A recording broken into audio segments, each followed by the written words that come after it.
Yo soy la Celis, jefe de la unidad de emergencia y cuidados intensivos en el Hospital de Salud Huánuco. Bueno, el tema de hoy día es acerca de la ultrasonografía y tomografía en COVID-19. Sabemos que esta pandemia del coronavirus fue un problema importante en la salud mundial. Hemos visto una alta tasa de infección, un aumento significativo en la mortalidad en todos los países. El personal de salud resultó, para nosotros realmente resultó al inicio de la pandemia un desafío en proporcionar un diagnóstico precoz, porque no conocíamos nada o poco de esta enfermedad.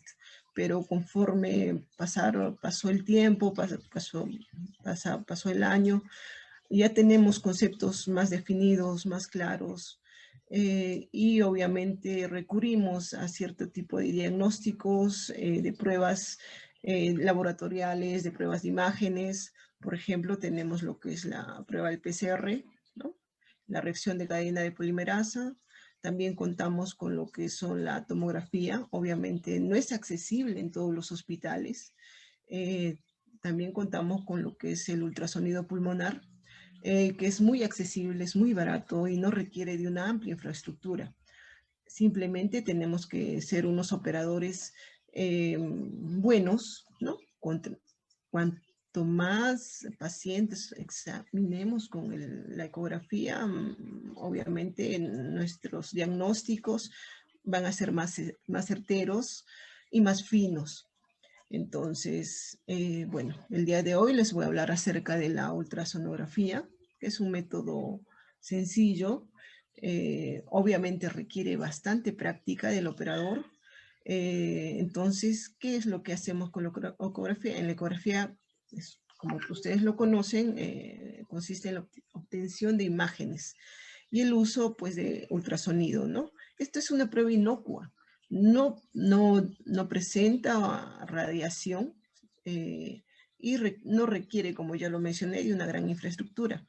Y pues todas estas características la convierten en una técnica reproducible y realizable en pie de cama del paciente, ¿no?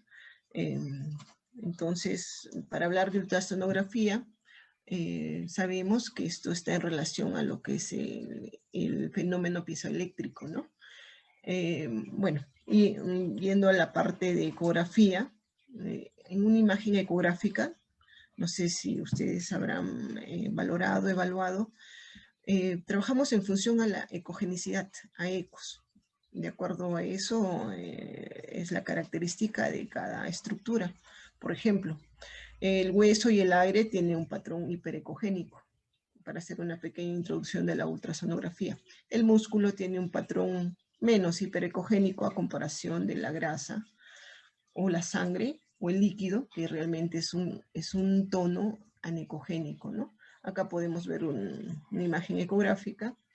Obviamente, para los que ya tienen práctica en esto, acá podemos ver la vesícula biliar, el hígado, el lóbulo izquierdo, el lóbulo derecho, ¿no? Y una vena, la portoesplénica, impresiona, ¿no? Que esa es la figura que muestran acá. Acá, por ejemplo, un pequeño ejemplo, la textura anecogénica, que es líquida. La vesícula está formada por bilis, ¿verdad? Vemos el color negro, ¿no? Aquí que nos muestra. Obviamente, la parte hiperecogénica, acá la parte más superior, ¿no? De la estructura.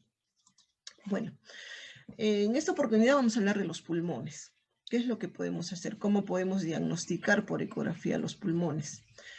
Sabemos que los pulmones, clásicamente, es un órgano no abordable por ecografía, porque el aire no es un buen receptor, dada la limitación de los ultrasonidos a través del aire o el hueso, ¿no? Entonces, la interfase entre estos dos tejidos blandos contiguos, por ejemplo, el tejido celular subcutáneo, el tejido muscular, el porcentaje en sí de reflexión de los ultrasonidos es del 1%, mientras que en la interfase del tejido blanco y el aire, estamos hablando de la pared torácica y el pulmón, es más o menos un 99%, para tener en consideración.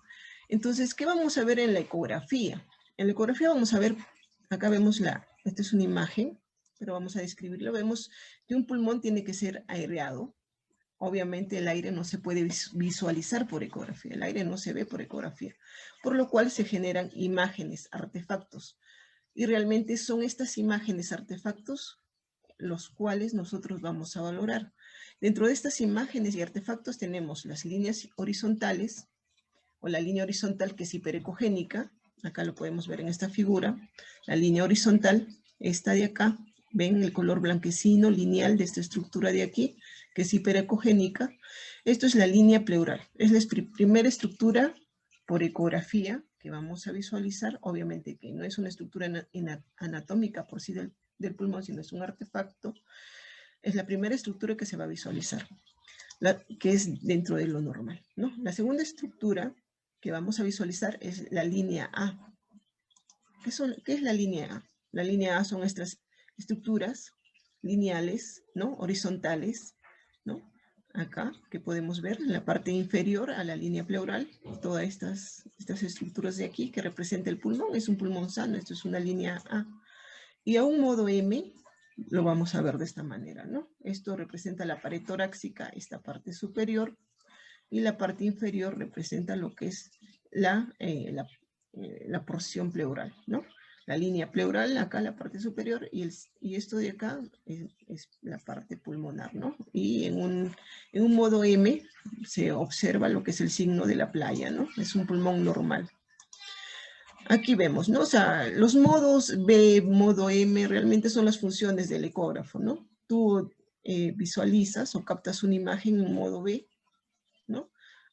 Usas la función modo M, obviamente siempre va a haber una línea que delimite el área que quieres examinar, y automáticamente, pues en el ecógrafo, en la visualización de la pantalla, te va a dar este modo M.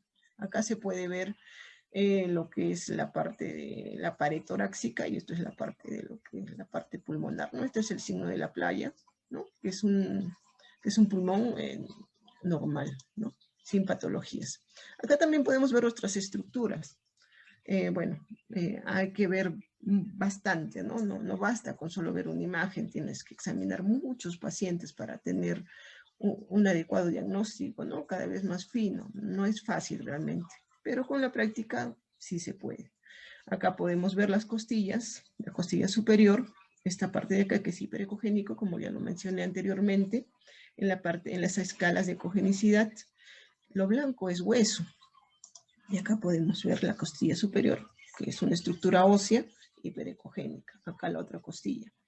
Obviamente, la interfase entre el transductor y el hueso, pues, va a delimitar las estructuras que estén en la parte inferior de estas estructuras. Entonces, ¿qué van a generar? Van a generar una sombra acústica. Quiere decir que no se va a poder ver lo que está debajo del hueso, ¿no? Esta parte negruzca que ven aquí es la sombra que genera la estructura ósea, ¿no? Eso quiere decir que esta zona es imposible de examinar. Solo la parte la interfase donde no hay una estructura sólida como la costilla, tiene cierta capacidad de poder visualizar, ¿no? Con los ecos. Bueno, pasando a lo que es la línea pleural y las líneas A, tenemos lo que, bueno, esto es la normalidad. Esto es un pulmón normal, ¿no? Tenemos lo que es la línea pleural, en la cual obviamente va a haber deslizamiento, porque ustedes sabemos que por anatomía hay lo que es la pleura visceral, la parietal, ¿no? A la expiración no va a ser una figura estática, sino más dinámica. En cuanto a las alteraciones ultrasonográficas que nosotros tenemos que observar en un caso patológico, por ejemplo, en una neumonía COVID, en una efusión pleural, en una congestión pleural, en una neumonía. Bueno, los síndromes que se detallan en lo que es la ecografía pulmonar, que nosotros vamos a observar, el primer síndrome es el síndrome intersticial. ¿Y qué representa el síndrome intersticial? El síndrome intersticial es la presencia de fluido o tejido inflamatorio a nivel del espacio intersticial, ¿no? A nivel del espacio hay un edema, hay una congestión a nivel de los tabiques, de los septums, ¿Y cómo se va a representar en la ecografía? Con las famosas líneas B, ¿no? Que son las líneas, digamos, patológicas que vamos a poder captar en la ecografía. Son estas líneas, ¿no? Las líneas B, ¿no? Las líneas verticales, ¿ya? Son las líneas B, son verticales, son como acá se ve hiperecogénicas, ¿ya? Son líneas en forma de láser, el signo acá le llaman el signo de la cometa, ¿no? Como una cometa, y nacen de la línea pleural, nacen, como ya hemos dicho, la línea pleural es la que está en la parte superior, nacen de esta línea, ¿no? Y se profundizan, ¿no? De forma vertical. Nacen de la línea pleural y llegan al final de la pantalla sin atenuarse.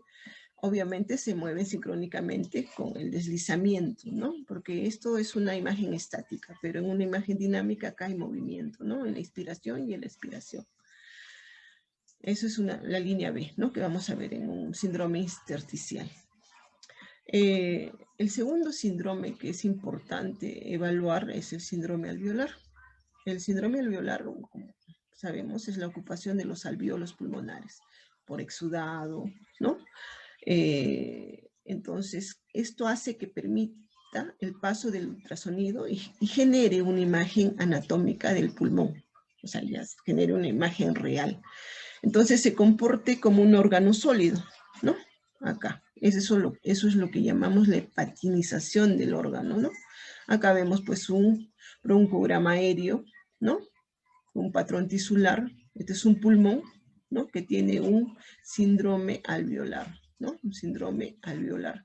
¿Por qué? Porque este pulmón ya no tiene aire, sino está compuesto el alveolo está compuesto por secreciones, moco, ¿no?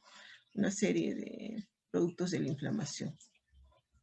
Entonces, esto sí se puede visualizar, ¿no? Y obviamente también al visualizar la parte anatómica del pulmón, en un síndrome alveolar vas a poder visualizar la parte vascular con un ecodoppler, ¿no? Entonces acá tenemos lo que podemos ver en una ecografía normal, ¿no? Por ejemplo, acá vemos una consolidación, esta parte de acá, subpleural, acá está la pleura, la parte inferior hay una consolidación subpleural, obviamente ya hemos visto la línea pleural, ¿no? Acá tenemos las líneas B, las colas de cometa, que son verticales, ¿no? Acá la consolidación que estamos observando en el síndrome alveolar, la vascularización, que en un ecodoppler lo podemos visualizar. Acá también vemos la pleura, en algunos casos vemos engrosamientos pleurales, en fibrosis, en inflamación de la pleura, ¿no? Acá podemos ver broncogramas aéreos. Acá se visualiza lo que es el derrame pleural, ¿no? Esto es líquido entre las pleuras, ¿no? Tanto la parietal como la visceral. No debería haber pues, líquido en esta zona. Este es un estado patológico. Esta es una atelectasia compresiva del lóbulo inferior, ¿no? Del pulmón, esta parte de acá. Entonces, como vamos describiendo, ¿no? Tendremos síndromes. También vamos a hablar del síndrome pleural, obviamente que es la presencia de líquido en ambas capas pleurales, que lo expliqué en la figura anterior, ¿no? Y obviamente permite el paso del ultrasonido, ¿no? Generando una imagen del mismo. Acá podemos ver, ¿no? Esto es el hígado. Aquí vemos el corte con el transductor, ¿no? Un corte oblicuo con el transductor. En la parte posterior, en la parte lateral, ¿no? Vemos acá el hígado, y acá vemos como este espacio se hace real, ¿no? El líquido, este es el diafragma, acá hay líquido, ¿no? Este es el pulmón de acá, entonces es un derrame pleural, ¿no? Significativo. Esto es un estado fisiológico, ¿no? Donde no se ve líquido, acá se va a ver el signo de la cortina, ¿no? Simplemente representa la inspiración, la expiración, ¿no? No hay presencia de líquido, vemos el diafragma, vemos el espacio pulmonar, o la estructura pulmonar y la estructura hepática. ¿Ve? Entonces, todas esas imágenes tenemos que tener presentes, ¿no? Por ejemplo, acá, ¿no? Acá vemos las imágenes obtenidas con la sonda, ¿no? Una sonda convexa de 2 a 6 MHz. Eso quiere decir que son sondas que que captan o que tienen una función, una profundidad más adecuada, ¿no? Acá podemos ver las fases, ¿no? Por ejemplo, en la neumonía COVID vemos en las fases iniciales, generalmente o en muchos casos en fases iniciales de la neumonía SARS-CoV-2 o del COVID-19 vemos en las fases iniciales que es una anatomía pulmonar normal, ¿no? Vemos las líneas A, ausencia de línea B, vamos en una fase un poco más avanzada, vemos lo que es las líneas B, algunas líneas B, ¿no? Vamos avanzando en cuanto a la severidad de la enfermedad, podemos ver múltiples líneas B, ¿no? Eso quiere decir un compromiso intersticial importante. En las fases ya más avanzadas, ¿no? Estamos hablando de la fase C, ¿no? Vemos un patrón de consolidación, ¿no? Generalmente ya son las complicaciones, acá ya hay una pérdida total de la aireación, ¿no? Y obviamente estos pacientes cursan no solo con una neumonía COVID, ya acá hay asociados infecciones intrahospitalarias, ¿no? Es muy útil la ultrasonografía, pero también hay que ver al paciente en contexto, ¿no? No toda línea B significa, pues, COVID o neumonía, ¿no? Puede ser un paciente cardiópata, puede ser una efusión, una congestión. Hay que ver también la clínica, otros exámenes diagnósticos de ayuda, pero definitivamente la ecografía se ha convertido en un instrumento importante y necesario, sobre todo en la emergencia, ¿no? Nosotros como emergenciólogos tenemos que eh, ser muy hábiles en este tipo de exámenes, no solo en la parte pulmonar, sino en la parte hepática, en la parte biliar, en la parte vascular. Realmente nos definen los diagnósticos más rápidos, nos ayudan, nos orientan más y nos disminuye el tiempo del diagnóstico. Pero obviamente tiene que ser una adecuada evaluación. Bueno, tenemos técnicas y áreas torácicas. Bueno, acá para resumirlo, un gráfico, ¿no? Las áreas que nosotros vamos a examinar en un paciente con COVID-19, ¿no? Tenemos la área paraesternal, superior e inferior, que va a estar delimitado por el pezón mamario. Tenemos lo que es la línea axilar anterior, la línea axilar posterior, ¿no? Estamos hablando de seis áreas, ¿no? En la parte anteroposterior, en total estaríamos hablando de unas 12 áreas, ¿no? Delimitadas. Y en la parte posterior tenemos lo que es la parte escapular y la parte paraespinal, ¿no? Tenemos 4 áreas en la parte posterior. En total 8, ¿no? Tanto del lado derecho como del lado izquierdo. Generalmente las partes posteriores son difíciles de evaluar, ¿no? La parte línea axilar posterior es un poco difícil, también hay que ver la condición del paciente. Un paciente pronado, yo creo que evaluar la parte escapular paraespinal resulta muy conveniente, ¿no? También tenemos que ver si el paciente está en condiciones, ¿no? de ser evaluado ecográficamente. Bueno, acá tenemos, ¿no? El escaneo longitudinal que se va a efectuar, ¿no? Acá podemos ver, como ya les indiqué al inicio, esta es una imagen normal de la ecografía pulmonar, donde vemos las estructuras principales, ¿no? La línea pleural hiperecogénica, las líneas A, que son fisiológicamente normales, ¿no?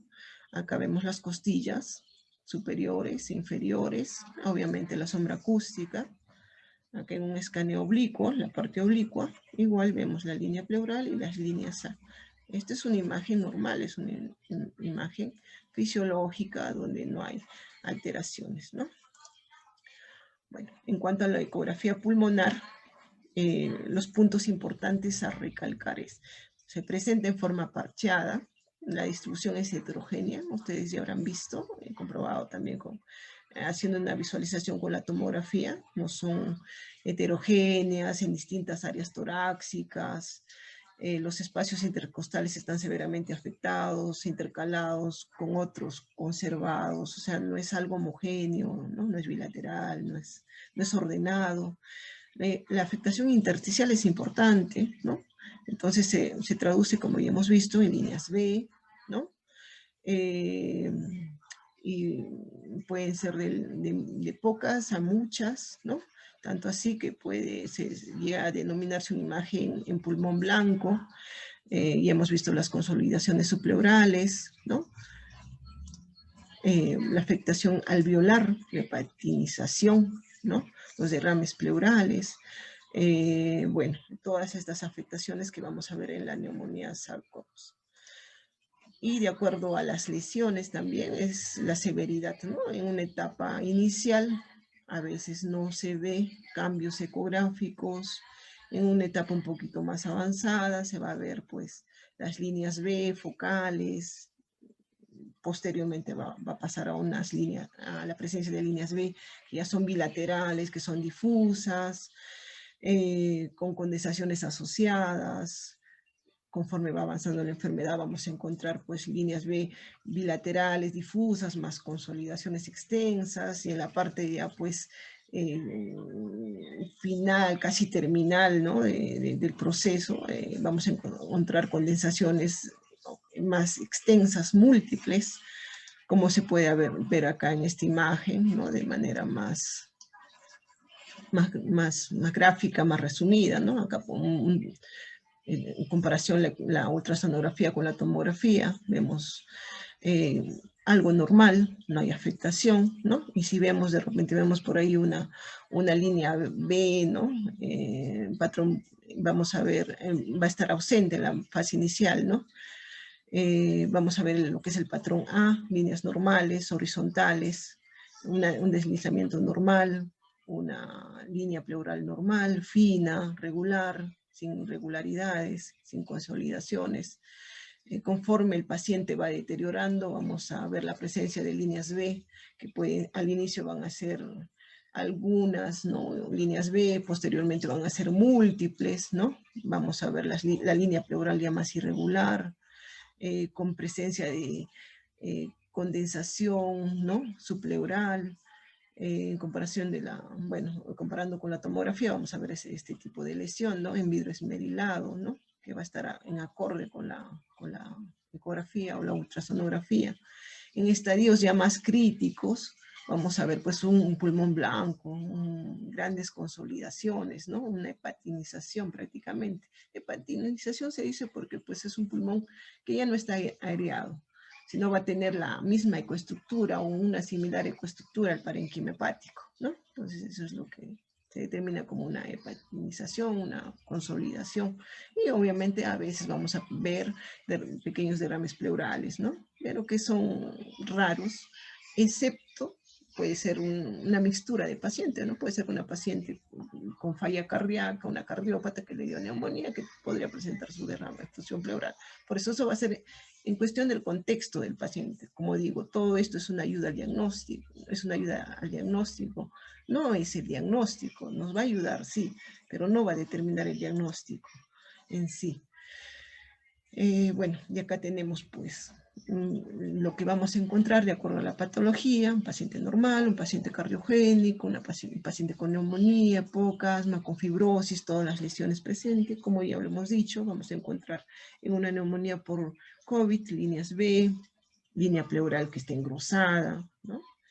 No va a haber deslizamiento, lo que le llaman el sliding pleural, ¿no? Puede haberse alterado, va a haber consolidaciones, hepatinización, va a haber derrame pleural, de acuerdo al contexto de la patología, de acuerdo a qué paciente, ¿no? Y bueno, eso es algo resumido en cuanto a lo que es ultrasonografía, que es importante saber, ¿no? La parte médica. Bueno, en sí la parte del equipo de salud, ¿no? Que va a ser un trabajo en equipo, en conjunto. También vemos, bueno, vamos a valorar en lo que son diagnósticos, la tomografía, como ya sabemos, tiene una gran sensibilidad, es un estudio realmente muy valioso, lo denominan el gold estándar, ¿no? Pero bueno, no todo lo que no todo lo que determina, pues las lesiones tomográficas representan COVID, ¿no? Por ahí pueden ver ciertos diagnósticos que de repente no son COVID, ¿no? Y estamos estimando demasiado, ¿no? Siempre hay errores en los exámenes diagnósticos, ¿ok? Bueno, acá tenemos lo que es la tomografía, y lo que tenemos que ver, ¿no? En una tomografía yo no soy radióloga, soy emergencióloga, pero sí tenemos que tener algunos puntos claros, ¿no? ¿Qué es lo que vamos a ver en una tomografía? Vamos a ver, en primer lugar, lo que mucho hemos visto, lo que son las opacidades en vidrio despulido o esmerilado, que le hice. Bueno, se refieren a zonas de incremento de atenuación, ¿no? De aspecto brumoso, sin oscurecimiento de las estructuras subyacentes, ni de los vasos, ni de los bronquios. Bueno, las figuras creo que son más ilustrativas, ¿no? Es el patrón en vidrio despulido, esmerilado, ¿no? Pacientes con COVID que hemos visto bastante, ¿no? Obviamente la localización posterior es más frecuente, ¿no? Son lesiones en vidrio despulido que se muestran en las figuras tomográficas. Luego tenemos la parte de la consolidación, que ya sabemos que es el aumento de la atenuación, ¿no? Del espacio aéreo. Acá podemos ver zonas extensas de consolidación. Acá en la parte alveolar, del broncograma aéreo en el territorio inferior izquierdo del lóbulo pulmonar.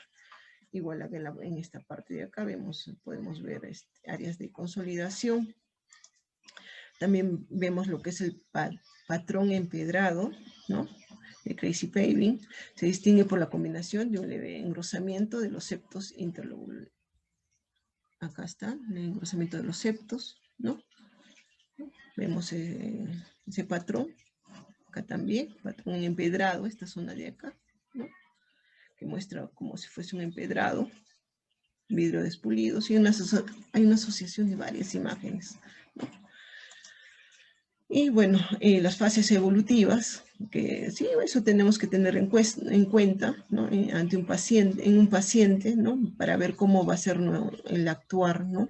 La parte médica, la fase inicial, ¿no? Que es de 0 a 4 días, que generalmente vemos pues el patrón en vidrio deslustrado, ¿no? Que son periféricas, basales, posteriores, ¿no? Sin preservación del espacio subpleural.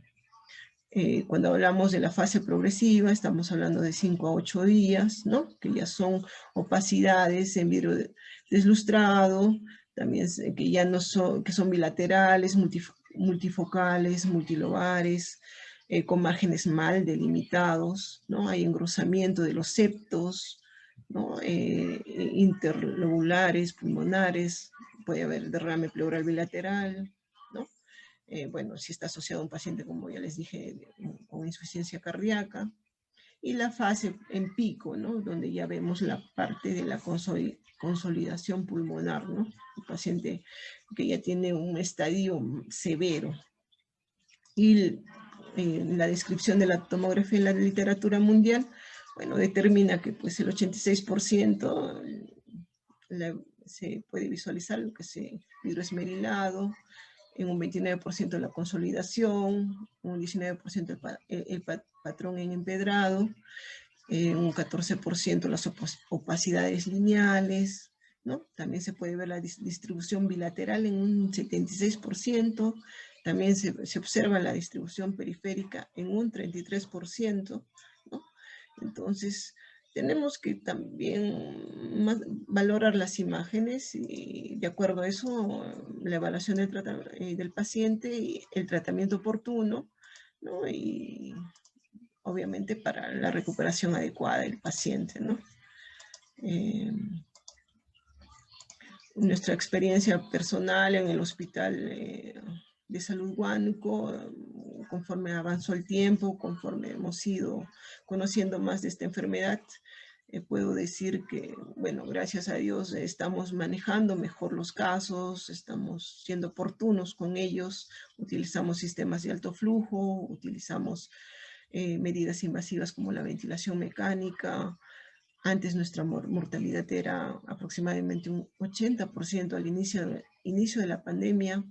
Ahora ha disminuido la disminución es importante, estamos hablando de un 20 a un 30% solo de mortalidad, pacientes que entran a ventilador mecánico, pacientes que entran a un sistema de alto flujo, y la idea es esa, ¿no? Cada vez mejorar el diagnóstico, mejorar el tratamiento, sobre todo un tratamiento oportuno, y bueno, dar todo por los pacientes.